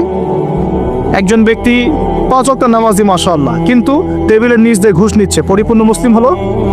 একজন ভাই রোজাদার, মাশাআল্লাহ রোজা রেখেছেন, কিন্তু রোজা রেখে ব্যবসা করছেন, মাপে কম দিচ্ছেন, পরিপূর্ণ মুসলিম হলো? একজন যুবক আল্লাহর জন্য কাজ করছে মাশাআল্লাহ, আবার এদিকে হারাম সম্পর্কে লিপ্ত, পরিপূর্ণ মুসলিম হলো কি? পরিপূর্ণ মুসলিমের সংজ্ঞা বোঝানোর জন্য কোনো ব্যাখ্যার প্রয়োজন নাই। পরিপূর্ণ মুসলিম মানে উদখুলু ফিস সিলমি কাফা, তোমরা ইসলামের হুকুম আহকামকে পরিপূর্ণরূপে গ্রহণ করো, ইসলামে পরিপূর্ণরূপে প্রবেশ করো, ব্যাস। এখন একসাথে কি সব আমল করা যায়? যায় না, কিন্তু চেষ্টা তো করা যায় নাকি? আমরা শুরু করি, আমরা চেষ্টা করি, ব্যক্তি পর্যায় থেকে শুরু করি, পরিবারটা ঠিক করার চেষ্টা করি, হালাল খাওয়ার চেষ্টা করি, ইবাদত বাড়িয়ে দেই, দিনের জ্ঞান অর্জন করি, ওলামায়ে কেরামের সোহবতে থাকি, আল্লাহর জিকির বাড়িয়ে দেই। ইনশাআল্লাহ তাআলা আল্লাহ পাক অনেক বড় জায়গায় নিয়ে যাবে ইনশাআল্লাহ তাআলা। আল্লাহ পাক আমাদের সবাইকে এই আয়াতটা বোঝার তৌফিক দান করুন। বলি আর আমাদের সবাইকে আল্লাহ পাক পরিপূর্ণ মুমিন হওয়ার তৌফিক দান করুন। ইমানের 6 পিলারের উপর বিশ্বাস করার তৌফিক দান করুন। এটাকে মুখে স্বীকার করার তৌফিক দান করুন, কাজেও বাস্তবায়ন করার তৌফিক দান করুন। আল্লাহ পাক আমাদেরকে পরিপূর্ণ মুত্তাকি বানিয়ে দেন, আল্লাহকে ভয় করার মতো করার তৌফিক দান করেন এবং পরিপূর্ণ মুসলিম হওয়ার তৌফিক আল্লাহ পাক দান করেন। যদি একটা মুসলিম রাষ্ট্রের মধ্যে দুর্নীতি না থাকতো না, মুসলিম রাষ্ট্র বিশ্বকে নেতৃত্ব দিত ইনশাআল্লাহ। যদি কোনো মুসলিম রাষ্ট্রের মধ্যে দুর্নীতিটা না থাকতো না, তাহলে দেখতেন ওই রাষ্ট্র অবশ্যই বিশ্বকে নেতৃত্ব দিত ইনশাআল্লাহ। এমন অনেক অমুসলিম রাষ্ট্র আছে যেগুলো অমুসলিম হওয়া সত্ত্বেও ওদের মধ্যে কোনো দুর্নীতি নাই, জানেন? আল্লাহ পাক আমাদের সবাইকে পরিপূর্ণ মুসলমান হওয়ার তৌফিক দান করুন। দেখেন আল্লাহ পাক বলেছেন, উদখুলু ফিস সিলমি কাফা, তোমরা পরিপূর্ণরূপে ইসলামে প্রবেশ করো। এখন আমি যদি নামাজও পড়ি, আবার ঘুষও খাই, এদিকে রোজাও রাখি, আবার সুদও খাই, আবার এদিকে আমি হজমরাও করি, অন্যের সম্পদ আত্মসাৎ করি, মাপে কমও দেই, মজুদদারি করি ইত্যাদি, আমি কি পরিপূর্ণ মুসলিম? আমি কি উদখুলু ফিস সিলমি কাফার উপর আমল করতে পেরেছি? আর আল্লাহ পাক এখানে বলছেন, ওয়ালা তামুতুন্না ইল্লা ওয়া আনতুম মুসলিমুন, পরিপূর্ণ মুসলমান না হয়ে তোমরা মৃত্যুবরণই করিও না। বললেই সমস্যা। পরিপূর্ণ মুসলমান না হয়ে মারা গেলেই সমস্যা। কি সমস্যা? ওই যে আল্লাহ পাক বলবেন, মান রব্বুক, বলবে লা আদরি, আমি তো জানি না, কারণ পরিপূর্ণ মুসলমান হয়নি তো, আল্লাহর সাথে শিরক করেছে। আল্লাহ পাক বলবেন, মা দীনুক, বলবে লা আদরি, আমি জানি না। মা দীনুক উত্তর কেমন করে দিতে পারবে? ইসলামের কিছু অংশ মানে, কিছু অংশ মানে না। ইসলামের কিছু অংশ মানে, নামাজ, রোজা, হজ, যাকাত, তাসবিহ, তাহলিল সবই মানে, কিন্তু সুদ ছাড়তে হবে, ঘুষ ছাড়তে হবে, জেনা করা যাবে না, মদ খাওয়া যাবে না, দুর্নীতি করা যাবে না, মানে না। তাহলে মা দীনুক কি উত্তর দিবে? মান নবিয়ুক, কে নবী? উত্তর কিভাবে সম্ভব? নবীর সুন্নতি তো নাই গায়ের উপরে, চেহারায় নাই, কাপড়ে নাই, চলাফেরায় নাই, ওঠা বসায় নাই, ইবাদতে থাকলেও অর্থনীতির মধ্যে নাই, অর্থনীতির মধ্যে থাকলেও সংস্কৃতির মধ্যে নাই, সংস্কৃতিতে থাকলেও সমাজে নাই। নবীর সুন্নত কি খালি ঘরে তসবিহ টেপার মধ্যে? মানে আমরা খালি সুবহানাল্লাহ সুবহানাল্লাহ পড়বো, এটাই সুন্নত? দাড়ি ছেড়ে দিব, এটাই খালি সুন্নত? টাকার উপরে কাপড় পরবো, এটাই কি খালি সুন্নত? সমাজের মধ্যে সুন্নত নাই, অর্থনীতির মধ্যে সুন্নত নাই, ব্যবসা বাণিজ্যের সুন্নত নাই, চাকরি বাকরির সুন্নত নাই, পরিবারের সুন্নত নাই, সংস্কৃতির মধ্যে সুন্নত নাই। আর রাষ্ট্রের কথা বললাম না, ওটা বাদ দেন, ওটা এই যুগে সম্ভব না। ইল্লা মাশাআল্লাহ, যদি আল্লাহ পাক না চান। ওইদিকে আমি কথাই বলতে যাচ্ছি না, আমি সমাজ পর্যন্তই আছি, এর উপর যাচ্ছি না। তো প্রিয় ভাইয়েরা, যুবক ভাইদের কথা বলে আমি সামনে যাব। 1 নাম্বার কি বলেছি, তোমরা সতর্ক থাকবে মেয়ে থেকে। কি থেকে? মেয়ে থেকে 100 হাত দূরে। 100 হাত মানে আমি বলি, পরামর্শ দেই, আমি তোমাদের ভাইয়ের মতো, ছোট হই আর বড় হই। আর আমাকে এসে আল্লামা সাহেব এইসব বড় দরকার নাই। আমি একদম তালেবে ইলম, এখানে বড় বড় অনেক আলেম ওলামায়ে কেরাম আছেন, আমি খুব বিব্রত বোধ করছি কথা বল। আমি জানি যে হকপন্থী ওলামায়ে কেরাম যারা, তারা আমাদের মতো অনলাইনেও আসেন না, এই ফেসবুক ইউটিউবে ভিডিও পাবেন না, এমনও আলেম বাংলাদেশে আছেন জানেন, যারা বহু আলেম তৈরি করছেন, মাদ্রাসায় খেদমত করছেন। তো তাদের সামনে আমাদেরকে যখন এইভাবে টাইটেল দেন, লজ্জা লাগে, বিব্রত বোধ করি। শেখার কোনো শেষ নাই। আমি একসময় মনে করতাম যে, আমি যখন ইন্টারমিডিয়েটের পর থেকে চর্চা করা শুরু করছি, অনার্স মাস্টার্স পর্যন্ত, মনে করছি যে হ্যাঁ, মনে হয় ইসলাম সম্পর্কে ভালোই জানছি। তারপর যখন কওমি আলেমদের কাছে পড়তে শুরু করলাম, বলি এগুলো ভিতরের কথা, খোলামেলা বলি, গল্প করছি আপনাদের সাথে, রাগ করছেন নাকি? তখন বুঝলাম যে বিগত 5-7 বছরে তো আমি কিছু পড়াশোনা করছি বলে মনে হচ্ছে না। যেমন একটা হাদিস শো করে বললাম যে, ওস্তাদ, এই যে আল্লাহ রাসূল সাল্লাল্লাহু আলাইহি ওয়াসাল্লাম বলেছেন যে একজন মুমিন ব্যক্তি আর একজন মুমিন ব্যক্তির আয়না স্বরূপ। কি স্বরূপ? আয়না স্বরূপ। তো আমি যদি অনলাইনে কোনো ভাইয়ের ভুল ধরিয়ে দেই সমালোচনার মাধ্যমে, তাহলে কি আমি হাদিসের উপর আমল করলাম না? তখন অবস্থা মিটিমিটি হাসছেন, বলছেন যে তোমার তো টুকটাক অ্যারাবিক গ্রামারের বেস ভালোই, তোমার কি মনে হয়? আমি বললাম যে আমার কাছে তো এটাই মনে হচ্ছে যে আমি যদি সমালোচনা করি, আমি তো এই আমর বিল মারুফ নাহি আনিল মুনকারের কাজই করলাম। তো তিনি বলছেন আসলে এই হাদিসের ব্যাখ্যা এমন হয়। কেমন ব্যাখ্যা? তুমি কি খেয়াল করো নাই? আমাকে বলছো তুমি কি খেয়াল করো নাই, তুমি যখন আয়নার সামনে গিয়ে দাঁড়াও তখন আয়না কিন্তু তোমার সাথে কথা বলে না, আয়না নীরব থাকে, স্থির থাকে, কিন্তু তোমার দোষ ত্রুটি কোথায় আয়না কিন্তু দেখিয়ে দেয়। মনে করেন বুঝাচ্ছে, মনে করেন আপনার গাল কেটে গেছে, আপনি আয়নার সামনে দাঁড়িয়েছেন, আয়না কিন্তু আপনাকে বলে দিবে না এই যে তোমার গাল কাটা, এই ছেলে তোমার গাল কাটা, হ্যাঁ এই মেয়ে, এই ছেলে তোমার এই সমস্যা ওই সমস্যা, বলবে? চুপচাপ থাকবে, আয়না দেখিয়ে দিবে আপনার ভুলটা কোথায়। তো তিনি আমাকে হাদিসের ব্যাখ্যা শিখাচ্ছেন, বলছেন যে একজন মুমিন ভাই যদি কোনো ভুলের উপর থাকে, তুমি সঠিকটা আমল করে ওর সামনে দাঁড়িয়ে দেখিয়ে দিবে যেটা সঠিক। বুঝলাম, যতদিন যাচ্ছে আমি বুঝতে পারছি যে আসলে এই জ্ঞানের সমুদ্র যে কত গভীর, 100 বছর হায়াত দিলেও মনে হয় শেষ করতে পারবো না। প্রিয় যুবক ভাইরা, নসিহত করছি, সেটা হচ্ছে যে দিনের জ্ঞান অর্জন করতে হবে। জ্ঞান অর্জনের কোনো বিকল্প নাই। আর জ্ঞান অর্জনের জন্য শুধুমাত্র ফেসবুক ইউটিউব যথেষ্ট নয়, এগুলো কনস্ট্রাকটিভ কোনো মাধ্যম নয়, বরং ফিতনা ছড়াবে। এগুলো কিন্তু বেশিরভাগ ক্ষেত্রে ফিতনাই ছড়াচ্ছে। আপনার কাছে মনে হচ্ছে হয়তো যে অনেক কিছু লাইভ হচ্ছে, আমরা পাচ্ছি, হ্যাঁ অনলাইনের মাধ্যমে জানছি, হ্যাঁ ঠিক আছে স্বীকার করি ভালো আছে, কিন্তু মন্দটা অনেক বেশি। এর মধ্য দিয়ে আলেমে বিভক্তি হয়ে গেছে, এর মধ্য দিয়ে একে অপরের সাথে আমাদের সম্পর্ক নষ্ট হয়ে যাচ্ছে, গীবত, তহমত, সমালোচনা, কাদা ছড়াছড়ি সংস্কৃতি বাড়ছে, ঐক্য বিনষ্ট হচ্ছে, অনেক সমস্যা হচ্ছে। আর এগুলো কনস্ট্রাকটিভ সিলেবাস নয়। সিলেবাস আপনাকে ওলামায়ে কেরামের কাছে এসে জানতে হবে। আমি বলছি 1 নাম্বার কোরআন থাকবে, আপনাদের জেনারেলদের জন্য বলছি, কারণ আপনাদের জন্য এটা এত সহজ হবে না। মাদ্রাসা যারা পড়া শুরু করেছেন ছোটবেলা থেকে তাদের জন্য সহজ, আপনাদের জন্য এত সহজ নয়। সিলেবাসগুলো জেনে রাখেন। কোরআন পড়তে হবে আগে, পবিত্র কোরআনের বিশুদ্ধ তেলাওয়াত শিখতেই হবে, এবং প্রত্যেক দিন চেষ্টা করবেন 1 পৃষ্ঠা 2 পৃষ্ঠা আধা পড়া 1 পড়া করে তেলাওয়াত করার জন্য। তেলাওয়াতের কোনো বিকল্প নেই, প্রত্যেক হরফে 10 নাকি পাবেন ইনশাআল্লাহ। এরপরে এর ভাষা আছে, পুরাণিক গ্রামার আছে, নাহুসর, আর এই বইগুলো আপনি একা পড়তে পারবেন না। এই বইগুলো পড়তে হলে ওস্তাদ লাগবেই। এক একটা বই 2 বছর করে পড়তে হইতে পারে, পড়তে হবে। যদি আপনি কোরআন জানতে চান, বুঝতে চান, পড়তে হবেই। আর যদি মনে করেন না আমার এত জানা বোঝার দরকার নাই, সেটা আলাদা বিষয়, তখন আপনি ওলামায়ে কেরামের কাছে গিয়ে জিজ্ঞাসা করে মাসালা নিয়ে নেবেন। এখানে একটা কথা বলে দিই, এখন আবার একটা নতুন আমি ফিতনাই বলবো বের হয়েছে যে আলেম ওলামার প্রয়োজন নাই, কোরআন হাদিস বাসায় পড়বা, নিজে একা একাই মুস্তাহিদ হয়ে যাবা। অনেক দিনই ভাইকে দেখছি আমি, যুবক ইয়াং, তার আগে বিপদগামী ছিলেন, হেদায়েত হয়ে ইসলামের দিকে এসেছেন, এখন প্রথমেই সহিহ বুখারী টান দিয়ে পড়া শুরু করুন। কে বললো আপনাকে প্রথমে সহিহ বুখারী পড়তে? আপনি কি এক লাভ দিয়ে এই মেডিকেল সায়েন্সের বই পড়তে যাবেন? এত কঠিন বই আগে কেন? এই বইগুলো পড়তে ওলামায়ে কেরামের 15-20 বছর সময় লাগে। 15-20 বছর সময় লাগে, 15 বছর বেশি বলে ফেলছে না, আমাদের মতো হলে 20 বছর লাগে। কঠিন বই আগে না, আগে সহজ বইগুলো পড়তে হতো।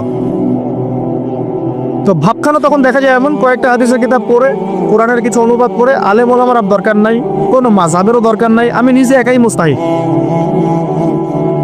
এটা একটা ফিতনা চলছে। তো আমি বুঝাচ্ছি আপনাকে, একটা মাসআলা ধরেন আপনার সামনে আসলো, মনে করেন ওই যে আমি পেপার মানি নিয়ে কথা বলেছিলাম না, কাগজের টাকা, এরপর আসছে ক্রিপ্টোকারেন্সি। কি আসছে? নাম শুনেন নাই? ইলেকট্রনিক মানি তো চলে আসছে, যে ইলেকট্রনিক মানি দিয়ে আপনারা লেনদেন করছেন না, এরপরে আসবে ক্রিপ্টোকারেন্সি। ক্রিপ্টোকারেন্সি মানে বিটকয়েন। এগুলো ভবিষ্যৎবাণী না, কিন্তু কিছু মানুষ মনে করে এগুলো ভবিষ্যৎবাণী। এগুলো ভবিষ্যৎবাণী না, এগুলো বর্তমান। অলরেডি পৃথিবীর কিছু কিছু দেশে চলে আসছে, হয়তো বা এদেশেও অচিরে আসবে। তো মনে করেন এখন আপনি একজন সাধারণ মানুষ, ক্রিপ্টোকারেন্সি কি জিনিস আপনি বোঝেন না। এখন আপনি একজন আলেমের কাছে আসলেন, এসে বললেন যে হুজুর ক্রিপ্টোকারেন্সি কি জিনিস আমি বুঝি না, এটা হালাল না হারাম, জায়েজ না জায়েজ, কতটুকু রাখা যাবে না, মাসালা দেন। এখন আমি যদি আপনাকে বলি এই যে ভাই নেন কোরআন, এই যে তাফসীর ইবনে কাসির নেন, জালালাইন নেন, মারিফুল কোরআন নেন, এই যে বুখারী, মুসলিম, তিরমিজি, আবু দাউদ, নাসাই, সবগুলো নেন, বাসায় গিয়ে পড়াশোনা করে মাসালা বের করেন, পারবেন? সম্ভব?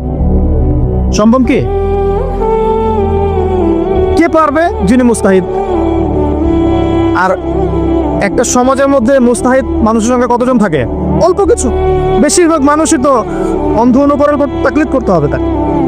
তখন এই যে আপনি আমার কাছ থেকে মাসআলাটা জানলেন, এই মাসআলা জেনে নেওয়াটা কি আপনার জন্য উচিত না অনুচিত? আপনার এই মাসআলা জেনে নেওয়াটা কি উচিত না অনুচিত? এই মাসআলা আমার কাছে বা আলেমের কাছে না জানলে কিভাবে শিখবেন আপনি? শেখার জন্য আপনাকে আসতে হবে না? এটাই মাযহাব, এটাই মাযহাব। এখানে বিভ্রান্তির কোনো সুযোগ নাই যে আমি এগুলা মানি না, আমি খালি বইপত্র একা একা পড়বো, আলেম হয়ে যাবে, সম্ভব না। যখন আমরা কলেজে পড়তাম অনেক সময় মনে হতো যে হয়তো বা সম্ভব। যখন পড়া শুরু করেছি তখন দেখছি যে না, এই সমুদ্রে ডুব দেওয়া কেবল শুরু, এর তলানি খুঁজে বের করতে 100 বছর লাগবে মনে হয়। আল্লাহ ভালো জানে। আল্লাহু আকবার। দিনের জ্ঞান তো বেশি। আলী রাদিয়াল্লাহু আনহু একটা কথা বলে দেই, দিয়ে সামনে যাচ্ছি। আলী রাদিয়াল্লাহু আনহু শেষ বয়সে বলছেন, তাকে প্রশ্ন করা হচ্ছে যে আপনার কি কোনো দুঃখ আছে জীবনে? আলী রাদিয়াল্লাহু আনহু বলছেন যে আমি শুরু থেকে নবী সাল্লাল্লাহু আলাইহি ওয়াসাল্লামের পাশে ছিলাম, আমার দুঃখ নাই, তবে একটা মনের কষ্ট। কি? আমি যে জ্ঞানগুলো শিখেছি নবীর কাছ থেকে সাল্লাল্লাহু আলাইহি ওয়াসাল্লাম, সেই জ্ঞান বিতরণ করার জন্য কোনো পাত্র খুঁজে পেলাম না। কি গভীর কথা! যে জ্ঞান শিখেছি এটা বিতরণ করার পাত্রই খুঁজে পেলাম না। তাহলে পাত্র, আমরা তো পাত্র, জ্ঞান বিতরণ করবেন ওলামায়ে কেরাম। পাত্র আমরা যদি পরিষ্কার না হই, জ্ঞান কিভাবে পাবেন? সম্ভব? সম্ভব না। আরেকটা বিষয় বলে দেই, যখন আপনি জ্ঞানের চর্চায় মাঠে নামবেন, আল্লাহ পাক আপনার সম্মানার্থে ফেরেশতার পাখা আপনার পায়ের নিচে বিছিয়ে দিবেন ইনশাআল্লাহ। আর যখন আপনি জ্ঞান চর্চা করে আলেম হবেন ইনশাআল্লাহ তাআলা, আপনার জন্যে আসমান জমিনের সমস্ত মাখলুক, এমনকি সমুদ্রের নিচের মাছ, গর্তের ভিতরের পিপিলিকা, সবাই আল্লাহর কাছে আপনার জন্য ইস্তেগফার করবে ইনশাআল্লাহ। একটা হাদিসে নবীজি বলেছেন যে আকাশের চাঁদটাকে তোমরা যেমন দেখো উজ্জ্বল অন্য নক্ষত্রগুলোর তুলনায়, ঠিক তেমনি সাধারণ মানুষের উপরে একজন আলেমের মর্যাদা এমন। তো প্রিয় ভাইরা, যুবক ভাইদেরকে বলছি, স্পেশালি আজকের লেকচারটা স্পেশালি তোমাদের জন্য, এই ফাঁদগুলো থেকে বেঁচে থাকবে এবং এলেম অর্জন করবে। এলেম অর্জনের কোনো বিকল্প নাই, এবং এলেম অর্জনের জন্য সিলেবাস লাগবে। আর অনেক বইপত্র একা একা পড়তে পারবে না, আলেম ওলামাদের সংস্পর্শ লাগবেই, অন্যথায় পারবে না। এর পাশাপাশি আপনি সিরাতের বই পড়বেন, ইতিহাস পড়বেন, ইসলামিক অর্থনীতি পড়বেন, হ্যাঁ, ভূরাজনৈতিক প্রেক্ষাপটের বইগুলো পড়বেন, এগুলো ঠিক আছে। এবং জেনারেল লাইনে যেখানে পড়াশোনা করছেন, এই পড়াশোনাও কন্টিনিউ করবেন, এবং আপনার প্রতিভা দিয়ে আপনার জায়গা থেকেই ইসলামের খেদমত করবেন ইনশাআল্লাহ। পারা যাবে না? আল্লাহ তৌফিক দান করুন। যুবক ভাইদের সামনে এই ফাঁদ। কেন ফাঁদ? কারণ যুবক ভাইরা যদি জীবনের উদ্দেশ্য জেনে ফেলে এবং ইসলাম প্রতিষ্ঠার কাজে আত্মনিয়োগ করে, তাহলে কুফফার শক্তি পালানোর জায়গা খুঁজে পাবে না ইনশাআল্লাহ। প্রিয় ভাইরা, আল্লাহ রাব্বুল আলামিন বলছেন মুমিনদেরকে, হে মুমিনরা, তোমরা আল্লাহকে ভয় করো। দেখুন, 6টা পিলারে বিশ্বাস না করা পর্যন্ত কেউ মুমিন হয় না। কয়টা পিলার? 1 নম্বর হচ্ছে আল্লাহর প্রতি বিশ্বাস। 1 নম্বর আল্লাহর প্রতি বিশ্বাস। 2 ফেরেশতা মণ্ডলীর প্রতি বিশ্বাস। 3 আসমানি কিতাব সমূহে বিশ্বাস। 4 নবী রাসূলগণের প্রতি বিশ্বাস। 5 পরকালের প্রতি বিশ্বাস। এবং 6 তাকদীরের ভালো মন্দের প্রতি বিশ্বাস। এই 6টা পিলারকে মনে বিশ্বাস করতে হয়, মুখে স্বীকৃতি দেওয়া লাগে, এবং কাজেও বাস্তবায়ন করতে হয়। তারপর আপনি মুমিন হবেন ইনশাআল্লাহ। আল্লাহ পাক বলছেন আমাদেরকে, এই মুমিনদেরকে, তোমরা আল্লাহকে ভয় করো, ভয় করার মতো ভয় করো। এটার ব্যাখ্যা কি? ভয় করা মানে কি? শুধু নেক আমল করা মানেই আল্লাহকে ভয় করা নয়। আল্লাহ পাকের যত নিষেধ আছে, এই নিষেধগুলো ছেড়ে দেওয়ার নাম হলো আল্লাহকে ভয় করা। যদি আমি নামাজ পড়ি, প্রমাণিত হবে না যে আমি আল্লাহকে ভয় করি। হারাম ছেড়ে নামাজ পড়েন, হালাল খেয়ে নামাজ পড়েন, প্রমাণ হবে আপনি আল্লাহকে ভয় করেন। নামাজ পড়াটা একটু সহজ কাজ, কিন্তু এই হারাম রিজিক ছেড়ে দেয় এত সহজ কাজ নয়। রোজা রাখা সহজ কাজ তুলনামূলক, কিন্তু সুদ ঘুষ ছেড়ে দেওয়া এত সহজ কাজ নয়। তাসবিহ তাহলিল করা সহজ কাজ, কোরআন তেলাওয়াত করা সহজ কাজ তুলনামূলক, কিন্তু ওই বোনের সম্পত্তি তাকে ফিরিয়ে দেওয়া এত সহজ নয়। অন্য মুসলিম ভাইয়ের মান সম্মান রক্ষা করা তো সহজ নয়। পরিবারে পর্দা এবং নামাজ কায়েম করা তো সহজ নয়। এবং এই সুদ ঘুষ দুর্নীতি অন্যের সম্পদ আত্মসাৎ থেকে বের হয়ে আসা এত সহজ নয়। তাকওয়া মানে কি? পরিপূর্ণরূপে ইসলামে প্রবেশ করা, আল্লাহ পাকের যাবতীয় হুকুম আহকাম মেনে চলা, আদেশও এবং নিষেধও। আল্লাহ পাক বলেন শেষে, ওয়ালা তামুতুন্না ইল্লা ওয়া আনতুম মুসলিমুন। একজন নবীর কথা খালি বলবো, বিশৃঙ্খলা করেন না, একটু ধৈর্যের সাথে বসেন। আমরা খুব লম্বা আলোচনা করবো না, একটু বসেন, শেষ করে দিচ্ছি আস্তে আস্তে।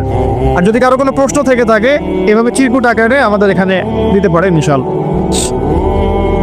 মুসলিম না হয়ে মৃত্যুবরণ করো না।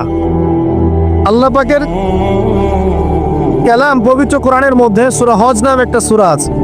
এখানে আল্লাহ পাক সূরা হজের মধ্যে ইব্রাহিম আলাইহিস সালামের কথা বলছেন যে হুয়া সাম্মাকুমুল মুসলিমিন।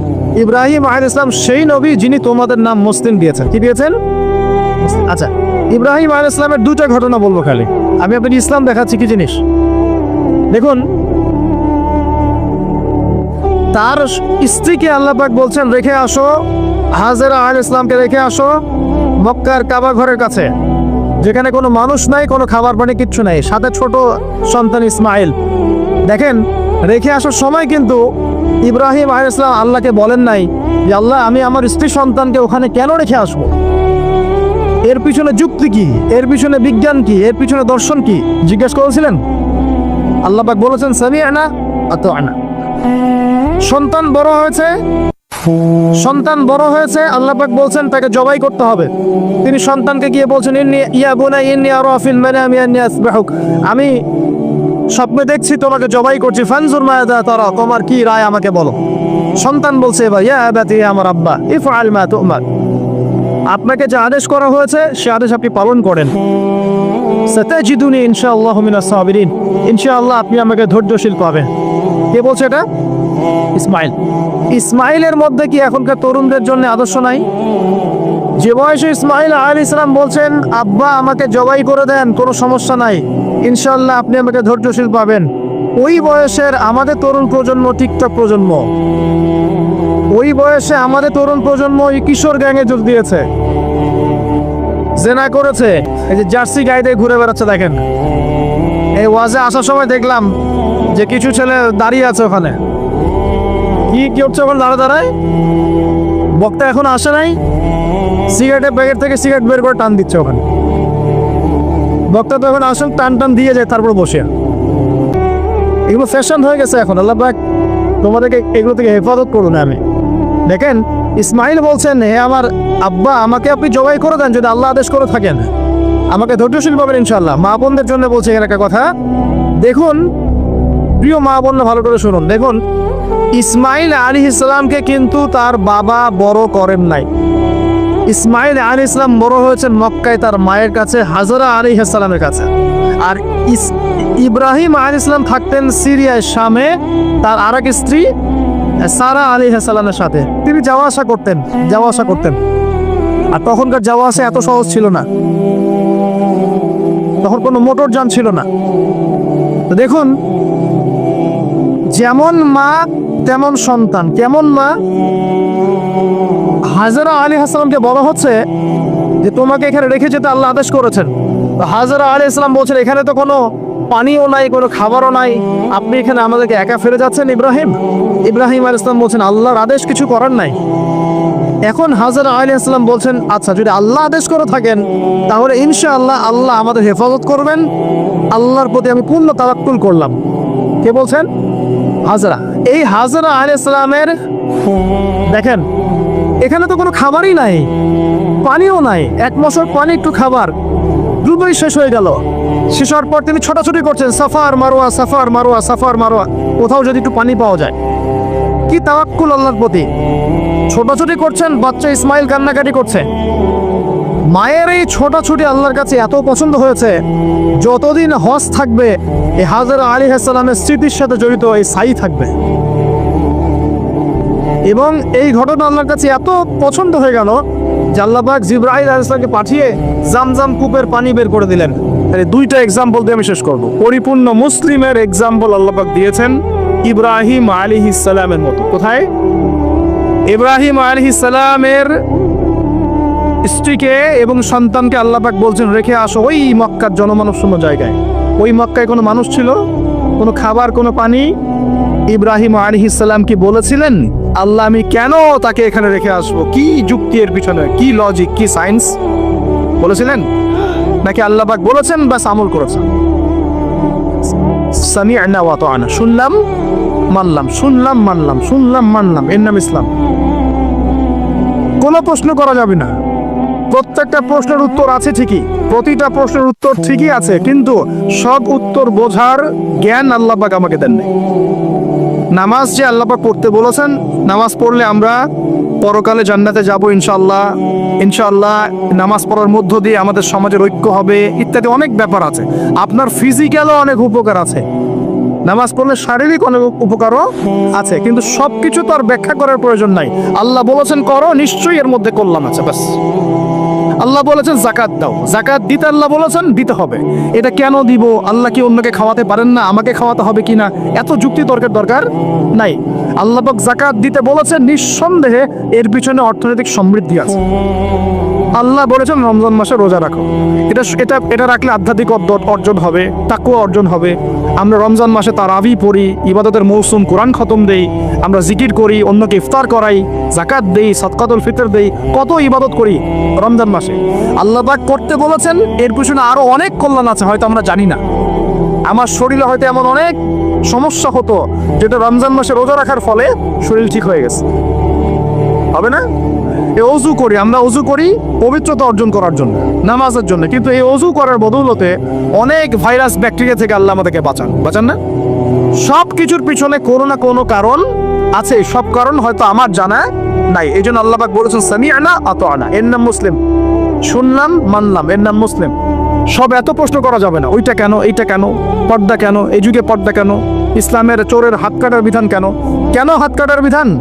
এই এলাকায় যদি একটা চোরকে সবার সামনে হাত কেটে দেয় কেউ, এলাকায় চুরি বাড়বে না কমবে? কি মনে হয় আপনাদের? আর যদি তাকে বিভিন্ন ফাঁকফো করে বের করে দেন, ছেড়ে দেন, চুরি আরো বাড়বে না কমবে? আরো বাড়বে। আল্লাহ পাকের বিধান প্রতিটাই কল্যাণকর। এখন মানুষকে এগুলো বোঝাতে হয়। আফসোস, কিছু মানুষ বলে ভাই সব জায়গায় ধর্ম টেনে আনবেন না। সব জায়গায় ধর্ম টেনে আনবো না মানে কি? সব জায়গায় আপনার মন গড়া বিধান টেনে আনবেন না, সব জায়গায় ধর্ম ঠিকই চলবে। আমাদের এটা কি শুধু ধর্ম না, জীবন ব্যবস্থা? জীবন ব্যবস্থা কি পুরো জীবন কেন্দ্রিক হয় না?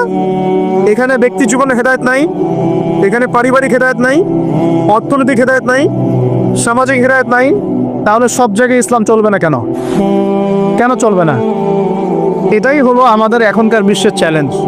এই জায়গায় সবাইকে আবার পরিপূর্ণ মুসলিম হওয়ার তৌফিক আল্লাহ পাক দান করুন বলে। আরেকটা এক্সাম্পল দিব। হ্যাঁ, সন্তানকে কুরবানি করতে বলেছেন আল্লাহ পাক, মনে আছে? ইব্রাহিম আলাইহিস সালামকে বলেছিলেন কেন এই ছোট্ট বাচ্চাটাকে হত্যা করব, জবাই করব? আল্লাহ পাকের হুকুম এসেছে, চোখ বন্ধ করে পালন করতে গিয়েছে। আল্লাহ পাক তো চান নাই যে সন্তানকে হত্যা করা হোক। আল্লাহ পাক পরীক্ষা নিয়েছে, আল্লাহ পরীক্ষা নিয়েছে। ওই স্মৃতি কিয়ামত পর্যন্ত মানুষ ঈদুল আজহায় পালন করে না। শুধুমাত্র ওই স্মৃতির ফলে দেখবেন কোটি কোটি মিলিয়ন মিলিয়ন মানুষের পেটের মধ্যে খাবার যায়। ওই যে কুরবানি দেয়, খেয়াল করে দেখবেন, তাই না? কোটি কোটি মানুষ সেই গোশত খায় না। একটা ঘটনাকে দিয়ে আল্লাহ রাব্বুল আলামিন কিয়ামত পর্যন্ত মিলিয়ন বিলিয়ন মানুষকে খাওয়ানোর ব্যবস্থা করেছেন। এটাই একমাত্র ব্যাখ্যা নয়, আমি জাস্ট একটা ব্যাখ্যা করলাম, আরো অনেক ব্যাখ্যা আছে। এটা একটা পরীক্ষা। আল্লাহ রাব্বুল আলামিনের প্রতিটা বিধানই মানবতার কল্যাণে।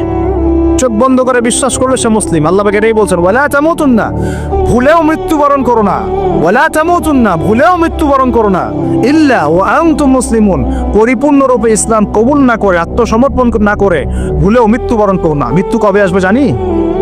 তাহলে কি অপেক্ষায় বসে থাকবো, নাকি এই সুযোগ থাকতেই পরিপূর্ণ মুসলিম হব? কোনটা?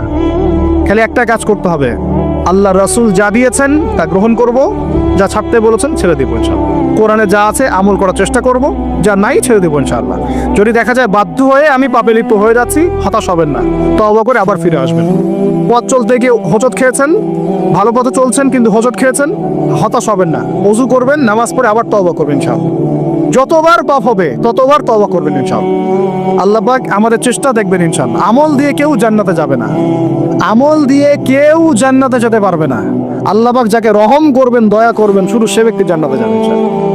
আর ইনশাআল্লাহ যদি আমরা চেষ্টা করি মন থেকে 100% চেষ্টা করি, ইনশাআল্লাহ আল্লাহ পাক ওই চেষ্টার ওসিলে হলেও আমাদেরকে মাফ করে দিবেন ইনশাআল্লাহ। আমরা আশাবাদী আল্লাহ পাক আমাদের সবাইকে ক্ষমা করবেন ইনশাআল্লাহ তাআলা। আমরা শিরক করব না, বেদাতি আমলে যাব না, হারাম খাবো না, আল্লাহর হুকুম আহকামের বিরুদ্ধাচরণ করব না এবং নবীর সুন্নত মেনে চলার চেষ্টা করবো ইনশাআল্লাহ তাআলা।